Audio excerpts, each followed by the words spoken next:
François Beya mopesi toli ya lokumu ya kala ya président Félix Tshisekedi ya tindami na boloko bonene ya makala seperka sima na bokangami Hutu sanza ya mibale na ANR misana ya bokengi na RDC.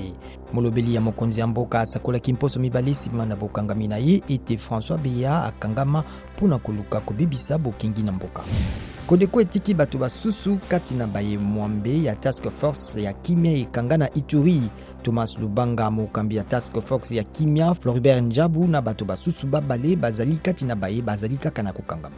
Vital Kamerhe mokambi ya kala ya ndako ya mosala ya président Félix Tshisekedi, Sami Jamala mokambi ya Samibo na Jano Muhima ya présidence babengami pona bosambisa mi mosusu na cour ya cassation le 14 avril. Bana babale ya mwasi ya Kamerhe na bato basusu babale pe babengisami pona likambo ya botongi ndako ya basoda.